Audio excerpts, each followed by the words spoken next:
Bismillahirrahmanirrahim. Assalamualaikum warahmatullahi wabarakatuh. Selamat datang di kuliah metode penelitian dengan judul Instrumen Penelitian bersama saya Apoteker Cynthia. Ini ada beberapa referensi yang bisa dibaca dari Suarjana dengan judul Metode Penelitian Kesehatan edisi revisi, kemudian dari Sunyoto dan Setiawan yaitu buku ajar statistik kesehatan, parametrik dan non parametrik. Kemudian outline yang akan kita bahas yaitu pengertian dari instrumen penelitian, kemudian jenis instrumen penelitian, kemudian langkah membuat instrumen penelitian, serta validitas dan reliabilitas instrumen penelitian. Baik, kita awali dengan pengertian dari instrumen penelitian. Menurut beberapa pustaka, pengertian dari instrumen penelitian adalah sebagai berikut. Yang pertama, menurut Sugiono ya, instrumen dalam penelitian ini sebagai alat bantu yang digunakan peneliti guna mengukur fenomena sosial serta alam sebagaimana yang ada dalam variabel penelitian. Sedangkan menurut Noto Atmojo, instrumen sebagai alat-alat yang akan digunakan untuk mengumpulkan data yang terdiri dari beberapa bentuk seperti kuesioner, formulir observasi, serta formulir-formulir lain yang berkaitan dengan pencatatan data dan lain sebagainya. Sedangkan menurut Arikunto, instrumen adalah alat atau fasilitas yang digunakan penelitian dalam mengumpulkan data agar pekerjaannya lebih mudah dan hasilnya lebih baik sehingga mudah untuk diolah. Menurut Mazindu and Scott 2005, data penelitian mestinya dikumpulkan dengan menggunakan alat yang valid dan reliable dan metode yang paling tepat. Sehingga nanti jika kita akan menggunakan suatu instrumen atau suatu alat gitu ya, maka kita harus pastikan alat yang digunakan itu sudah valid dan reliable. Oke. Maka dari semua definisi tersebut dapat disimpulkan bahwa instrumen penelitian adalah alat yang digunakan untuk mengumpulkan data penelitian. Kemudian jenis dari instrumen penelitian.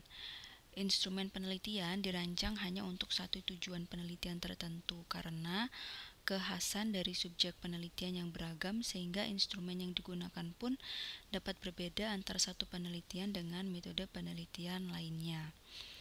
Nah, instrumen dalam penelitian memiliki bentuk dan jenis ragamnya. Pemilihannya tergantung dengan jenis penelitian yang akan disusun ya. Biasanya beda judulnya maka atau beda temanya, beda topiknya, maka akan beda instrumen yang akan digunakan ya.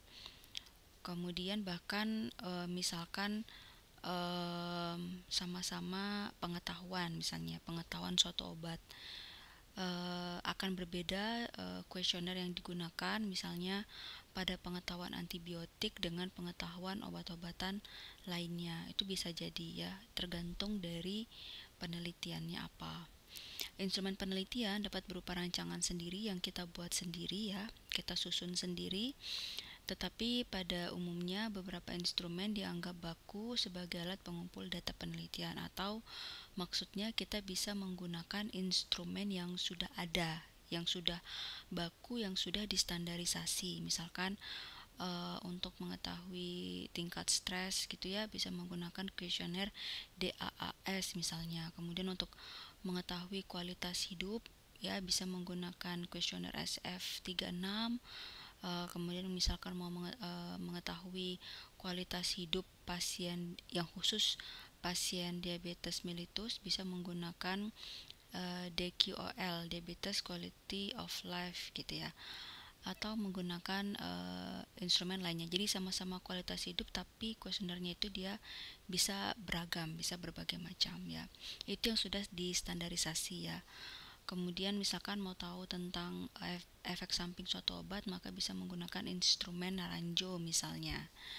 Atau bisa juga kita bikin sendiri instrumennya ya. Kita bikin sendiri tapi tetap kita harus ujung-ujungnya harus kita uji validitas dan reliabilitasnya.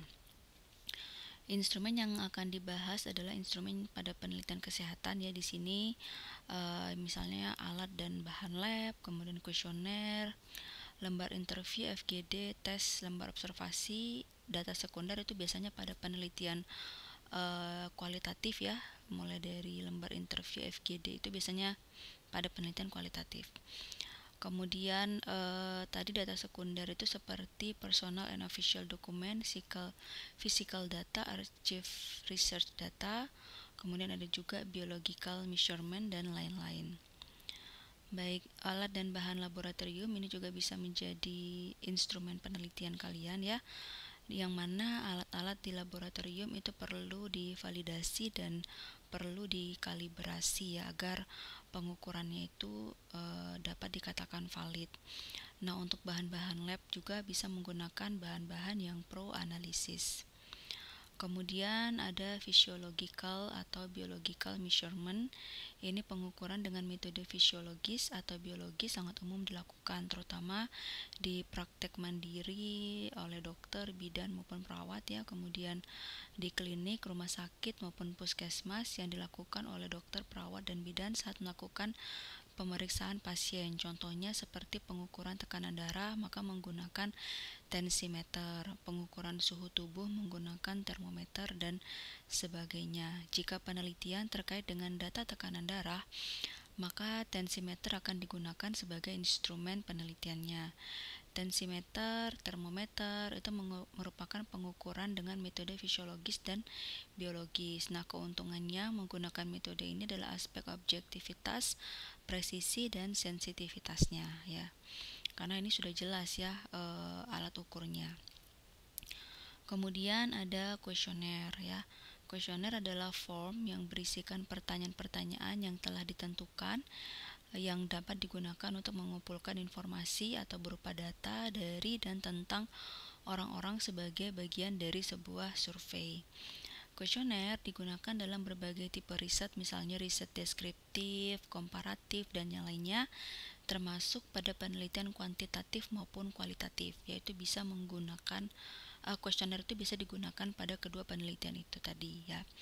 Kuesioner dapat menjelaskan sebuah populasi, melakukan investigasi cause and effect, serta untuk memantau perubahan dari waktu ke waktu. Kuesioner juga sering digunakan untuk menjelaskan perilaku populasi, sikap, pemahaman terhadap isu dan atau level pemahaman terhadap isu-isu yang ada. Seseorang yang diwawancarai dalam sebuah survei atau saat mengisi kuesioner ya, itu disebut dengan responden. Orang yang mengisi survei atau orang yang mengisi kuesioner ya, atau sampel kita atau subjek penelitian kita itu disebut dengan responden atau partisipan atau subjek ya. Sebagai instrumen kuantitatif, kuesioner adalah metode yang tepat untuk mengumpulkan data. Kuesioner ini juga cost efektif dalam mengumpulkan jumlah data yang luas dalam waktu yang singkat. Nah, juga biasanya lebih hemat biaya juga ya. Sebagai alat pengumpul data, kuesioner dapat dilakukan melalui face to face secara langsung ya dengan respondennya, bisa juga melalui telepon, email, surat, dan website dan sebagainya. Sekarang ada berbagai macam cara ya untuk bisa menyebarkan kuesioner. Kelebihan dari kuesioner yang pertama adalah low cost ya, walaupun populasi dan geografisnya luas. Bahkan sekarang kuesioner juga bisa disebar melalui WhatsApp ya, dengan menggunakan Google Form, kemudian linknya di copy paste, bisa disebar melalui WhatsApp ya. Bebas dari interviewer bias ya, jadi bisa bebas dari bias oleh interviewernya, karena kadang kalau interviewernya atau enumeratornya atau pengumpul datanya itu kurang menguasai gitu ya, itu bisa menimbulkan bias pada pertanyaannya ya. Kemudian responden memiliki waktu yang cukup untuk menjawab pertanyaan-pertanyaan yang diberikan. Kemudian responden yang sulit dihubungi itu dimungkinkan untuk menjawab pertanyaan atau mengisi kuesioner ya. Bisa tadi misalkan dia sulit didatangi atau bagaimana, tuh bisa dijawab langsung atau dia bisa isi langsung di lembar kuesionernya, atau bisa melalui via telepon dan sebagainya. Namun kuesioner juga memiliki kekurangan ya. Yang pertama adalah low rate of return ya. Jadi bisa karena no respon, itu sering terjadi ya. Maksudnya sudah kita kirim kuesionernya gitu ya, tapi ternyata dikembalikannya itu dalam keadaan yang kurang gitu ya. Tidak semua mengisi misalnya, tidak semua mengembalikan isian kuesionernya, atau ternyata tidak semuanya dijawab dengan baik gitu ya, atau tidak semuanya terisi gitu ya. Hanya dapat digunakan bagi responden yang educated dan cooperating ya. Jadi karena biasanya pada kuesioner itu memang diharapkannya itu diisi sesuai dengan instruksi-instruksinya gitu ya. Bahkan beberapa kuesioner itu ya, dia itu agak tricky gitu ya. Jadi jika menjawab iya, maka silahkan lompat ke nomor sekian. Nah, kadang ada beberapa yang seperti itu. Kalau misalkan tidak jeli membacanya gitu ya, maka itu bisa bisa beberapa pertanyaan itu bisa terlewati oleh si respondennya, atau yang seharusnya tidak dijawab malah dijawab, atau yang seharusnya dijawab malah terlewat, dan seterusnya gitu. Kemudian yang ketiga, tidak fleksibel karena kuesioner tidak bisa diubah lagi apabila si kuesioner tadi sudah dikirim ke responden ya. Uh, Kecuali kalau misalkan belum dikirim ke responden, mau kita ubah isinya nggak masalah. Cuman kalau sudah terlanjur dikirim dan kemudian kita menemukan ada kekurangan dalam kuesioner tersebut, ya nggak bisa diapa-apain lagi seperti itu. Kemungkinan ambigu, replace, atau omission ya. Jadi bisa jadi karena misalkan kita tidak tidak secara langsung gitu ya membacakan kuesionernya kepada responden, bisa terjadi ambigu ya, ambigu dalam menjawabnya, atau menjadi tidak tepat responden dalam menjawabnya. Yang kemudian yang kelima, sulit diketahui apakah jawaban responden itu mewakili apa yang sebenarnya ada di responden. Maksudnya bisa jadi memang ini kekurangan responden secara umum ya. Bisa jadi si responden itu tidak menjawab dengan jujur gitu ya, tidak menjawab sesuai dengan kenyataan yang ada pada dirinya gitu ya.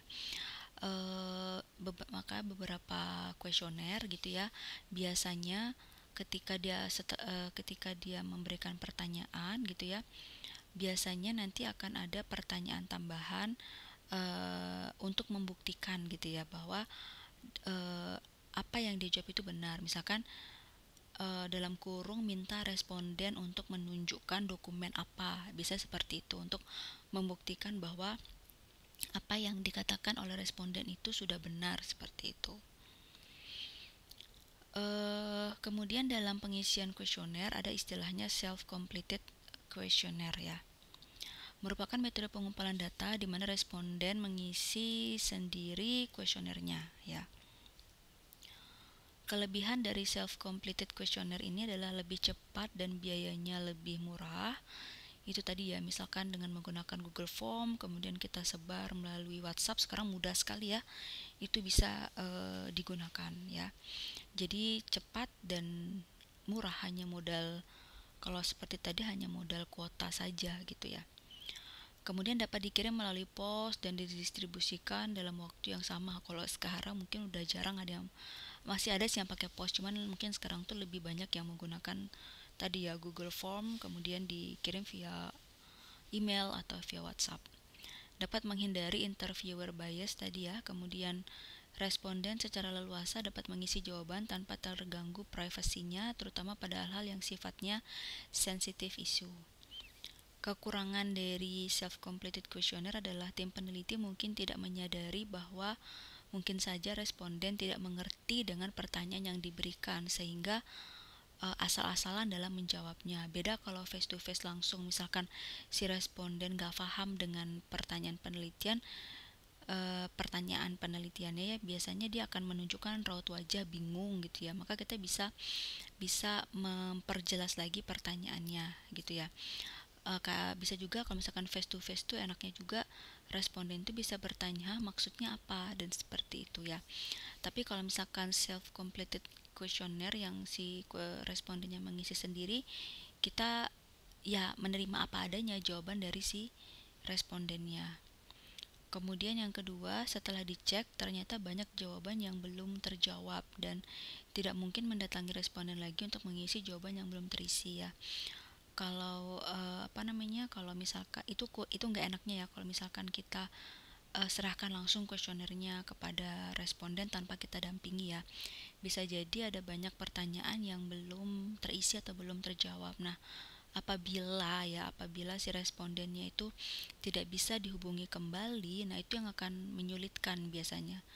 Karena banyak yang tidak terisi ya otomatis biasanya akan gugur menjadi respondennya. Tapi kalau misalkan masih bisa didatangi kembali, itu akan lebih baik gitu ya, bisa didatangi kembali atau dihubungi kembali, ditelepon lagi, ditanyakan lagi yang mana-mana saja pertanyaan yang belum terisi.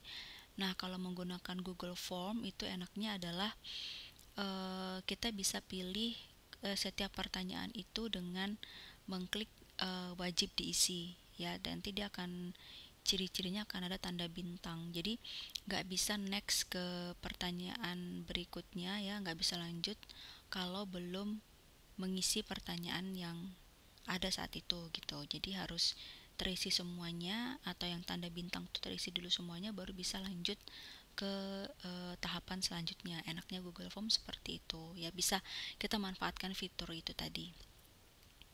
Kemudian pertanyaan lebih bersifat close question, sebaik memang kalau self completed questionnaire ini susah kalau kita kasih yang open question yang bagaimana, mengapa, karena kita tidak bisa menggali informasi lebih dalam. Jadi sebaiknya yang self completed ini yang close question yang pilihan jawabannya itu ya tidak, kemudian benar salah, setuju tidak setuju, puas tidak puas dan seterusnya. Jadi sudah ada pilihan jawabannya ya. Kuesioner harus singkat ya, singkat dan tidak kompleks. Kalau terlalu kompleks itu khawatirnya itu banyak yang ke skip pertanyaannya. Contohnya kayak tadi ya, pertanyaannya apa misalkan ya, kemudian jika menjawab iya lanjut ke pertanyaan 15, jika menjawab tidak lanjut ke pertanyaan 16. Nah, kadang ada yang seperti itu misalnya ya. Itu sudah lumayan kompleks ya. Jadi kalau misalkan seperti itu nanti kalau misalkan kita bikin kuesioner yang kompleks untuk self completed questionnaire, risikonya adalah nanti banyak pertanyaan yang tidak terjawab seperti itu. Kemudian langkah dalam membuat instrumen penelitian ini khusus pada penelitian yang non eksperimental ya atau yang observasional. Kuesioner harus dibuat dengan sebaik-baiknya agar mampu menghasilkan data yang akurat. Nah, aturan dalam membuat pertanyaan yaitu yang pertama selalu ingat atau mengacu pada research questionnya atau pertanyaan penelitian kalian itu apa. Kemudian apa yang ingin diketahui melalui kuesioner, kan tadi kuesioner sebagai alat bantu ya untuk pengumpulan datanya. Kemudian bagaimana kita bisa menjawab kuesioner tersebut ya, apakah dicentang pilihan jawabannya, apakah menjawab dengan penjelasan dan seterusnya. Nah, ini adalah checklist isu-isu yang perlu dipertimbangkan dalam pembuatan kuesioner ya. Ini menurut Bremen tahun 2004 ya. Ini hanya checklistnya aja ya. Yang perlu dipertimbangkan ya. Tidak mesti semuanya kalian checklist juga, tapi setidaknya poin-poin ini tuh penting untuk kalian ketahui ketika kalian akan membuat kuesioner ya. Yang pertama, sudahkah Anda merencanakan cara untuk menjelaskan tentang penelitian Anda kepada responden? Kalau sudah, centang ya, karena penjelasan sebelum penelitian atau PSP ya, itu penting untuk kalian buat ya. Misalnya isinya tuh penjabaran singkat tentang penelitian kalian, misalkan judulnya apa, kemudian tujuan penelitiannya apa, cara pengumpulan datanya nanti bagaimana, dengan menjawab pertanyaan-pertanyaan yang ada di kuesioner, kemudian kira-kira waktu yang dibutuhkan untuk menjawab pertanyaan ini berapa lama, berapa menit ya, kemudian bagaimana nanti kerahasiaan dari jawaban maupun identitas si responden akan kita jaga. Kemudian apakah nanti akan ada reward atau penghargaan atau ucapan terima kasih jika sudah menjawab kuesioner ini, dan seterusnya. Pokoknya intinya, oh ya, dan termasuk juga kalian itu siapa ya. Ini penelitiannya dari siapa ya, kalian dari instansi mana, itu juga dijelaskan biasanya di PSP ya, penjelasan sebelum penelitian. Baru kalian nanti masuk ke kalau dia sudah mengerti dengan penelitian kalian, maksud dan tujuan kalian, dan dia mau bersedia, baru lanjut ke inform consent ya, atau lembar persetujuan yang ditandatangani oleh si respondennya. Baru lanjut ke pengisian kuesionernya. Jadi paling nggak ada 3 tahap tadi ya: penjelasan sebelum penelitian, kemudian pengisian inform consent, kemudian yang ketiga adalah baru masuk ke pengisian kuesionernya ya. Kemudian yang kedua, sudahkah Anda mempertimbangkan apakah ada kuesioner yang sudah baku dan telah digunakan oleh peneliti lain ya. Jadi cek dulu, cari tahu dulu ada nggak untuk penelitian kalian itu kuesionernya itu sudah ada dan sudah tersedia nggak oleh orang lain. Kalau ada, kalian bisa pertimbangkan untuk gunakan kuesioner yang sudah ada saja. Jadi kalian nggak perlu lagi membuat kuesioner yang baru. Gunakan aja kuesioner yang sudah ada kalau memang pertanyaan penelitian kalian itu sama dengan, mirip atau sesuai dengan kuesioner yang sudah dibuat oleh orang lain. Apalagi jika kuesioner yang dibuat oleh orang lain itu kuesioner yang sudah divalidasi dan sudah diuji reliabilitasnya. Enak, kalian tinggal gunakan aja, atau kalian mau modifikasi lagi silahkan ya. Jadi kalau ada yang sudah ada, gunakan aja yang sudah ada untuk lebih ringkasnya ya. Kemudian apakah semua pertanyaan dapat menjawab semua riset dari question Anda gitu ya. Riset question Anda. Jadi kalian lihat misalkan dari pertanyaan yang sudah kalian buat maupun pertanyaan dari kuesioner yang ada sebelumnya, apakah itu sudah menjawab pertanyaan penelitian kalian atau research questionnya, apakah sudah terjawab semua. Jika iya, maka silahkan gunakan kuesioner tersebut ya. Kemudian apakah ada pertanyaan yang tidak relevan dengan research question Anda ya. Apalagi kalau misalnya kalian menggunakan kuesioner yang sudah ada dari penelitian orang lain gitu ya. Kalau ada yang tidak relevan, maka ya tidak usah kalian gunakan, kalian delete, kalian modifikasi. Kemudian pernahkah Anda mencoba memposisikan diri sebagai responden yang akan menjawab semua pertanyaan Anda? Ini penting ya. Penting untuk dilakukan. Posisikan diri kalian itu sebagai seorang responden. Meskipun itu penelitian kalian ya, tapi posisikan diri kalian itu sebagai responden supaya kalian tahu pertanyaan itu kira-kira pertanyaan yang kalian buat atau pertanyaan yang dari kuesioner yang sudah ada itu membingungkan nggak kalimatnya, ambigu nggak pertanyaannya, ada 2 pertanyaan nggak, atau minimal masuk nggak untuk menjawab research question kalian tadi atau pertanyaan penelitian kalian tadi gitu ya. Kalau kalian memposisikan diri sebagai responden gitu ya, sebelum kalian menyebarkan kuesioner kalian tadi, kalian akan menemukan hal-hal yang sesuai atau tidak sesuai dari isi pertanyaan dari kuesioner kalian ya. Kemudian sudahkah Anda mencoba atau men-trial kuesioner Anda kepada responden? Nah, ini biasanya ada pada saat kalian melakukan uji validitas dan reliabilitasnya ya. Jika ini adalah pertanyaan yang terstruktur ya, apakah Anda sudah mempertimbangkan dan clear atau sudah jelas manakah pertanyaan yang harus dilewati? Kadang tadi ya ada beberapa, misalkan jika menjawab iya lompat ke pertanyaan berapa dan seterusnya, itu harus sudah sangat jelas di kuesionernya itu, bahkan kalau bisa dikasih tanda bold ya, ditebalin tulisannya gitu. Jika kuesioner ini diisi sendiri oleh responden, apakah Anda sudah yakin pertanyaan Anda sudah clear, sudah jelas manakah pertanyaan yang harus dilewati? Itu juga tadi intinya sama ya, harus jelas apa yang kalian buat. Apakah instruksinya sudah jelas? Apakah jawaban harus dilingkari, disilang, atau tanda rumput? Silakan kalian pilih ya mana yang akan dijawab oleh si respondennya ya. Apakah Anda telah memasukkan beberapa pertanyaan terbuka sesuai kebutuhan? Ini sesuai kebutuhan aja ya. Kalau misalkan semuanya close question atau pertanyaan tertutup ya nggak masalah. Tapi misalkan kalian mau menyelipkan pertanyaan terbuka ya silahkan juga gitu. Apakah Anda telah apakah sudahkah Anda mempertimbangkan bahwa pertanyaan yang diberikan ke responden betul-betul telah mempertimbangkan level intensitas jawaban responden sehingga responden tidak selalu disuguhkan pilihan jawaban ya atau tidak. Ya ini juga tergantung ya, tergantung dari penelitian kalian. Ya nggak masalah juga kalau misalkan semua pertanyaan kalian itu pilihan jawabannya ya dan tidak, benar salah, atau menggunakan skala Likert ya nggak masalah juga sebenarnya gitu ya. Tapi kalau mau bervariasi juga ya nggak masalah. Sudahkah Anda mempertimbangkan jumlah halaman untuk pertanyaan dan jawaban tidak terlalu banyak ya, jadi kalau terlalu banyak juga kasihan si respondennya ya.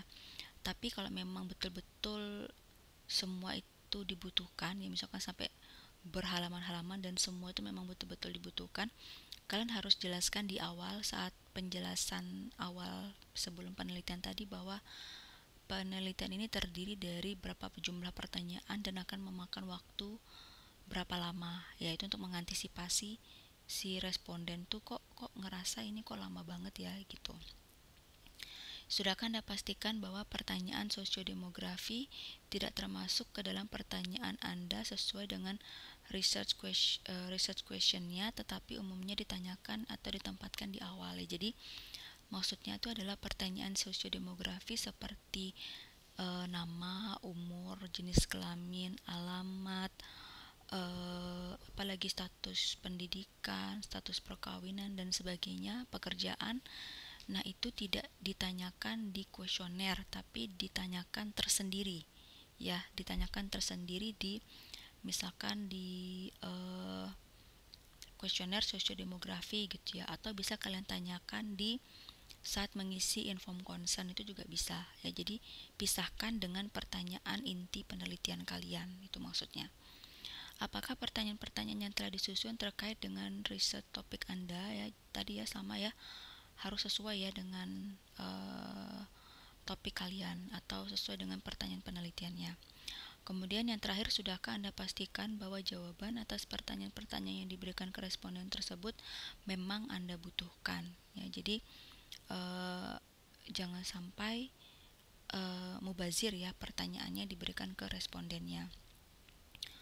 Nah, kemudian selanjutnya, sudahkah Anda pastikan bahwa pertanyaan-pertanyaan Anda ya tidak terdapat, ini yang perlu diperhatikan juga ya, tidak terdapat ambigu dalam pertanyaan maupun pilihan jawaban yang tersedia. Jangan sampai nanti malah membingungkan si respondennya ya, baik itu pada pertanyaan maupun pada pilihan jawabannya.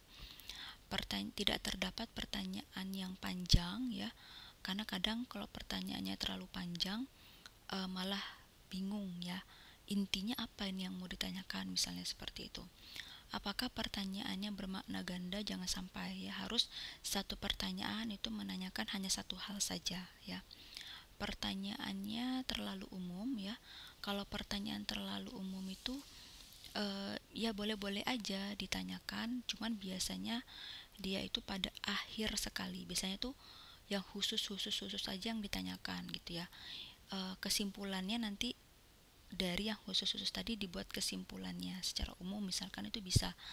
Atau tetap mau ditanyakan pertanyaan yang umum ya juga nggak apa-apa, tapi biasanya itu pada akhir, misalkan eh, seberapa puaskah Anda dengan pekerjaan Anda, misalnya itu kan terlalu umum ya. Nah, itu bisa diletakkan di akhir, atau yang gak usah ditanyain sama sekali, tapi tanyakan yang khusus-khususnya aja. Nanti kalian ambil kesimpulan secara umumnya, seperti itu. Yang kemudian adalah leading question, yaitu pertanyaan yang mengarahkan jawaban responden. Jadi ini harus dihindari ya, jangan sampai kita mengarahkan ke salah satu jawaban ya. Misalnya, apakah Anda setuju dengan metode kontrasepsi pil walaupun metode tersebut dapat berisiko meningkatkan tekanan darah? Itu kan pertanyaannya itu kan mengarahkan ya ke responden untuk memilih jawaban tertentu aja gitu. Jadi jangan sampai seperti itu pertanyaannya, jadi jangan sampai mengarahkan ke salah satu jawaban. Kemudian pertanyaan ini juga yang harus dihindari adalah pertanyaan yang menanyakan tentang dua hal atau lebih dalam satu pertanyaan. Jangan ya. Ingat, satu pertanyaan ya satu hal aja. Nanti kalau misalkan mau ada dua hal ya pisahkan pertanyaannya. Kemudian pertanyaan yang bersifat negatif ya eh, ini akan membingungkan si respondennya ya. Misalnya ada kata-kata tidak itu ya, misalkan eh, apa ya, misalkan apakah saudara setuju seorang mahasiswa sebaiknya tidak menyiapkan diri untuk mengikuti ujian. Nah, tidak menyiapkan diri itu kan pertanyaan yang negatif ya, jadi itu dihindari. Kalau bisa semua pertanyaannya itu adalah yang positif gitu, jadi pernyataan positif ya, jadi nanti e, yang membedakan itu adalah pada pilihan jawabannya. Iya dan tidak itu ada di pilihan jawabannya gitu, jadi supaya tidak membingungkan si respondennya. Pertanyaan yang terlalu teknis atau istilah yang tidak umum bagi responden ya, misalkan kita menggunakan istilah-istilah kedokteran, istilah-istilah kesehatan, kefarmasian, nah itu dihindari, apalagi kalau si respondennya itu orang awam atau masyarakat pada umumnya gitu. Sudahkah Anda pastikan bahwa responden telah memiliki pengetahuan awal tentang hal yang akan ditanyakan gitu ya. Jangan sampai nanti si respondennya itu dia nggak tahu apa-apa gitu ya tentang yang kalian tanyain ini. Nanti jawabnya malah asal-asalan atau bahkan kalian tidak akan menemukan jawaban apapun dari si responden karena dia nggak tahu sama sekali dengan apa yang akan kalian omongin gitu ya. Kecuali kalau pertanyaan kalian itu berkaitan dengan pengetahuan, it's okay gitu ya. Tapi kalau misalnya, karena kan pengetahuan itu kan bisa jadi pilihannya pengetahuannya rendah, pengetahuannya sedang, pengetahuannya baik gitu kan. Dia nggak bisa jawab atau salah jawab semua pun ya itu merupakan hasil gitu kan. Tapi kalau misalkan yang lainnya, nah itu eh, paling tidak si respondennya itu harus tahu lah gitu ya, harus ada modalnya dikit kalau yang bukan tentang pengetahuan ya. Kemudian apakah pertanyaan yang diberikan sesuai dengan pilihan jawaban yang tersedia ya, itu tadi makanya kita perlu uji ya pertanyaan kita dengan jawabannya itu apakah sudah sesuai atau tidak. Kemudian apakah pertanyaan Anda terlalu mudah untuk diingat oleh responden, karena maksudnya itu adalah kalau misalkan nanti kalian akan mengulangi lagi untuk menguji validitasnya gitu ya. Nanti si responden itu dia akan mudah untuk mengingat, oh ya kemarin itu saya jawabnya itu adalah si jawabannya itu adalah A, B, C dan seterusnya gitu ya. Kemudian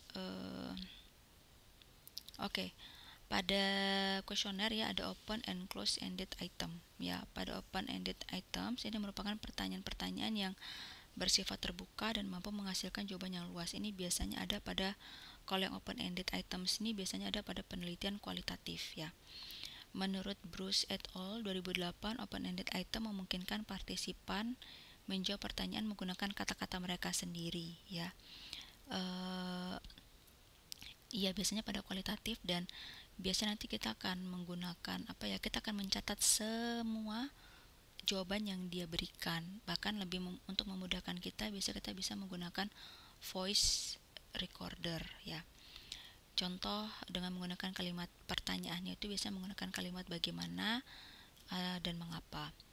Kemudian yang kedua, close ended items merupakan pertanyaan yang memberikan jumlah terbatas alternatif jawaban yang spesifik. Ini menurut Bruce et al. 2008. Responden tidak leluasa menjawab pertanyaan yang diberikan, hanya memilih jawaban yang telah disediakan oleh peneliti. Kemudian ada istilahnya partially open-ended item. Ini memberikan kesempatan bagi responden untuk memberikan jawaban yang tidak tersedia dalam list jawaban, misalnya memberikan pilihan jawaban lainnya. Misalkan pilihan jawabannya A, B, C, D, E. Kemudian F-nya itu adalah lainnya yang tidak ada di pilihan di awal, yang biasanya dia bisa tulis atau bisa isi sendiri. Kemudian jika kita membicarakan tentang kuesioner, biasanya itu akan berkaitan dengan skala pengukuran. Peneliti sebaiknya dapat membuat atau dapat memilih instrumen penelitian yang benar-benar mampu mengukur apa yang seharusnya dapat diukur atau menghasilkan data penelitian yang diperlukan serta menghasilkan data yang konsisten. Ada beberapa skala pengukuran, terutama untuk pengukuran attitude atau sikap, yaitu bisa menggunakan Likert scale, ini yang umum digunakan ya. Semantic differential scale, kemudian graphic scale atau visual analog scale, ini juga biasa digunakan pada pengukuran intensitas nyeri gitu ya. Dan pictorial scale. Nah, yang akan kita bahas di sini adalah yang Likert scale ya. Likert scale atau skala Likert ya sering dikenal dengan agree disagree scale. Pertama kali dipublikasikan oleh psikologis yang bernama Francis Likert tahun 1932. Likert scale digunakan untuk mengukur attitude dimension atau dimensi sikap ya. Skala Likert dibagi menjadi beberapa skala, ada yang menggunakan 11, 9, 7, dan 5, atau ada juga yang memodifikasi menjadi 4, 3, atau 2. Nah, contoh skala Likert yang 5 skala ya. Sangat setuju atau singkatannya SS atau strongly agree, setuju atau S atau agree, ragu-ragu atau RR atau netral, tidak setuju atau TS atau disagree, dan sangat tidak setuju atau STS atau strongly disagree. Menurut Bailey and Handu 2012, selain agree disagree scale tadi ya, yang ini ya agree disagree ini tadi, Likert scale juga dapat digunakan untuk pertanyaan-pertanyaan yang menanyakan tentang kategori frekuensi, misalnya hampir selalu atau almost always, sering atau often, kadang-kadang atau sometimes, jarang atau seldom, tidak pernah atau never. Itu juga bisa ya. Jadi nggak mesti yang sangat setuju tidak setuju, sangat setuju setuju tadi. Bisa juga ada juga beberapa yang puas, sangat puas, puas, cukup puas, tidak puas, sangat tidak puas, itu juga bisa ya. Tergantung dari penelitian kalian. Kemudian ini contoh dari penggunaan skala Likert ya. Petunjuknya adalah berilah tanda silang atau X pada salah satu kotak yang telah disediakan berikut ini. Nah, ini dia menggunakan skala Likert yang 5 skala ya. Sangat setuju, setuju, ragu-ragu, tidak setuju, dan sangat tidak setuju. Ini ceritanya ada 4 pertanyaan ya. Yang pertama, saya minum obat tepat waktu agar cepat sembuh. Misalkan saya setuju dengan pertanyaan ini ya, saya tinggal centang atau silang setuju. Misalkan saya tidak pernah tepat waktu ya, dan pokoknya tidak tepat waktu, saya tulisnya yang tidak setuju misalnya gitu ya. Jadi dipilih salah satu pertanyaan jawabannya. Kedua, saya minum obat bila diawasi oleh salah satu anggota keluarga saya. Yang ketiga, saya harus minum obat sesuai dosis yang ditentukan oleh dokter. Yang keempat, saya berhenti minum obat ketika kondisi tubuh saya membaik. Nah, itu silakan dipilih salah satu. Nah, nanti biasanya setiap jawaban ini dia punya poin. Misalkan sangat setuju poinnya 5, setuju poinnya 4, ragu-ragu 3, tidak setuju 2, sangat tidak setuju 1. Kemudian nanti kalian hitung berapa skor dari si respondennya ya. Kemudian di akhir pengisian bisa diucapkan terima kasih. Dan ingat harus dijaga kerahasiaannya. Yang terakhir adalah validitas dan reliabilitas instrumen penelitian. Menurut Bruce et al. 2008, langkah pertama dalam mendesain kuesioner adalah mendefinisikan secara jelas topik dari penelitian Anda. Apabila definisinya jelas, maka kuesioner tersebut diinterpretasikan juga secara jelas, benar gitu ya. Penulis item kuesioner harus bisa menulis pertanyaan yang jelas dan singkat, ya sesingkat mungkin, tapi jelas gitu ya. Dalam praktiknya, item pertanyaan yang telah dibuat dan dijadikan kuesioner harus dicoba terlebih dahulu kepada satu kelompok partisipan yang cocok dengan sampel kalian untuk memastikan apakah item pertanyaan tersebut telah valid dan reliable. Ini penting untuk dilakukan, wajib, apalagi kalau itu kuesioner baru. Kemudian kita akan bahas satu-satu dari validitas ya. Validitas berasal dari kata validity yang mempunyai arti sejauh mana ketepatan suatu alat ukur dalam mengukur suatu data ya. Validitas adalah derajat di mana instrumen mengukur apa yang seharusnya diukur, yang dapat dikategorikan menjadi logical atau face validity, content validity, criterion, and construct validity ya. Ini menurut Thomas et al. 2010 dan Borden and Abbott 2002. Misalnya, jika akan menimbang cincin emas, maka gunakan timbangan emas. Kalau mau menimbang berat badan, gunakan timbangan berat badan. Kalau mau menimbang obat, ya gunakan timbangan digital yang khusus untuk obat misalnya. Jadi timbangan berat badan valid untuk menimbang berat badan, tapi tidak valid untuk menimbang cincin emas meskipun dia sama-sama alat timbang. Contohnya seperti itu.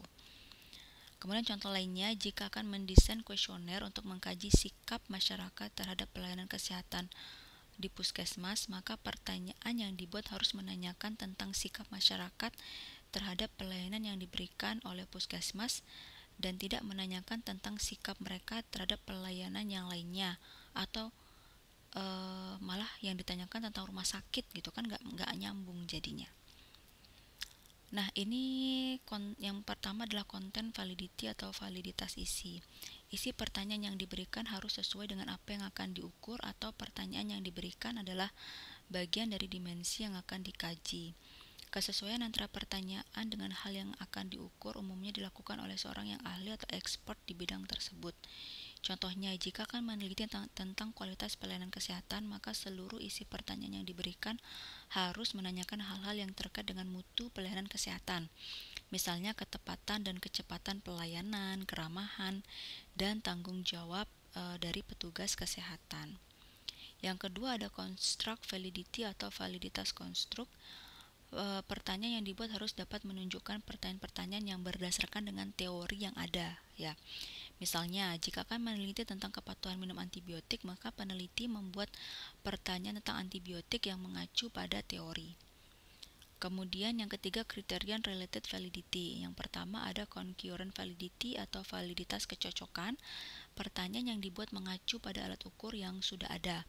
Misal, penelitian tentang pengukuran skala nyeri pada pasien post-operasi, maka peneliti dapat menggunakan alat ukur yang telah baku atau telah terstandarisasi atau sudah diuji validitas dan reliabilitasnya tentang pengukuran skala atau intensitas nyeri khusus. Kalau tentang ke apa tadi ke kualitas hidup gitu ya, ya gunakan kuesioner kualitas hidup yang sudah ada, yang sudah terstandarisasi. Idealnya, peneliti harus mendapatkan izin dari orang yang telah mengeluarkan instrumen tersebut. Apabila diizinkan, maka selanjutnya peneliti dapat langsung menggunakannya, atau peneliti dapat melakukan modifikasi terhadap instrumen tersebut karena disesuaikan dengan kondisi di tempat penelitian saat ini. Tapi kalau kalian modifikasi, otomatis harus kalian uji ulang validitas dan reliabilitasnya.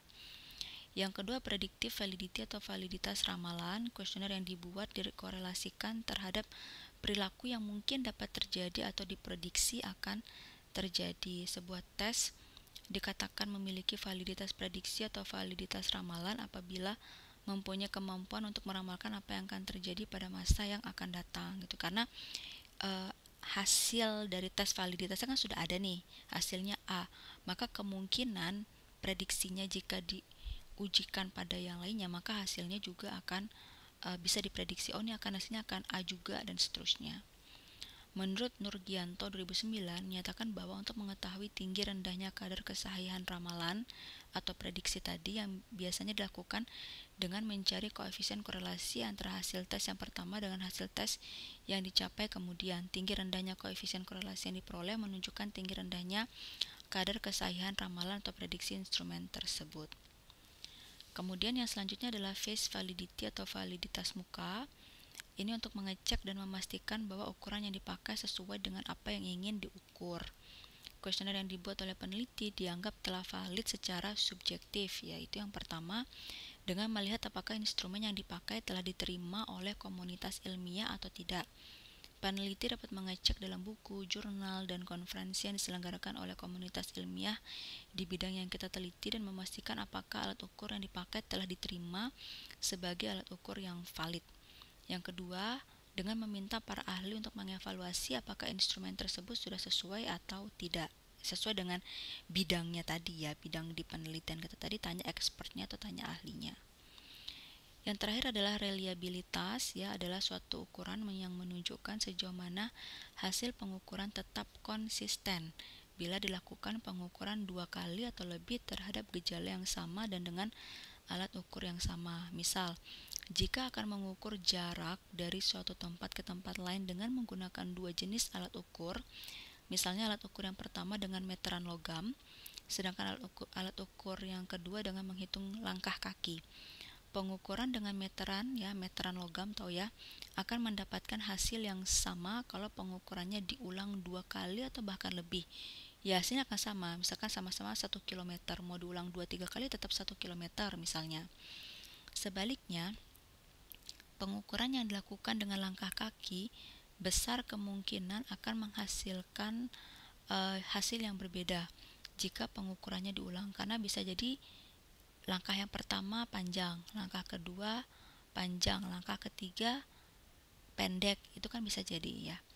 Maka berarti meteran logam lebih reliable dibandingkan dengan langkah kaki untuk mengukur jarak, karena meskipun diulang berulang-ulang kali dengan meteran logam hasilnya akan tetap sama.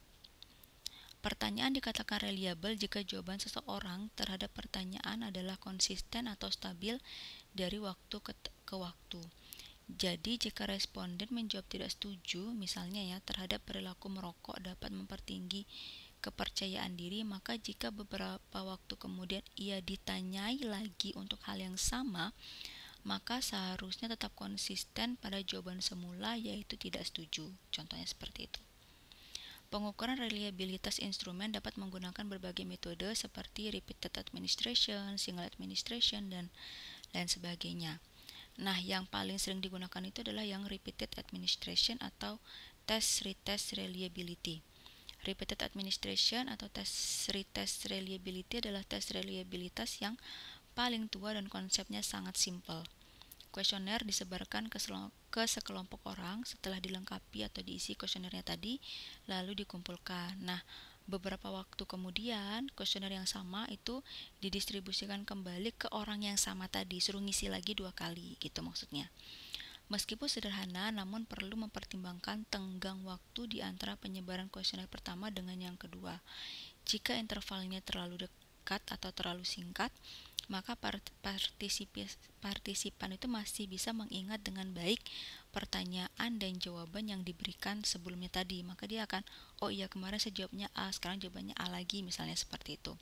Nah, hal itu akan menghasilkan skor yang tinggi, begitu pula sebaliknya. Namun kan jadinya nggak benar-benar reliable gitu loh. Reliable-nya itu karena dia mengingat jawaban yang sebelumnya. Harusnya kan reliable-nya itu karena kondisi yang dia rasakan atau dialami saat itu, seperti itu ya. Nah, cara untuk meningkatkan reliabilitas yaitu yang pertama dengan meningkatkan jumlah item pertanyaan. Misalkan ada berapa pertanyaan, jangan terlalu sedikit misalnya ya. Biasanya peningkatan reliabilitas berhubungan dengan meningkatnya jumlah item pertanyaan dari kuesioner yang kalian sebarkan ya. Yang kedua dengan menstandarisasi.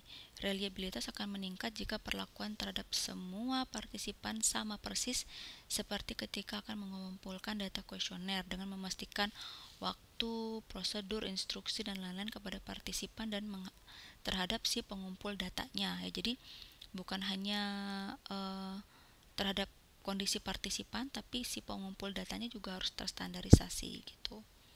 Yang ketiga, berikan skor terhadap kuesioner dengan hati-hati, karena apabila salah dalam memberikan skor, maka dapat menurunkan reliabilitas ya. Karena misalnya ya, ada 10 pertanyaan, pilihan jawabannya itu hanya iya dan tidak atau hanya benar dan salah saja.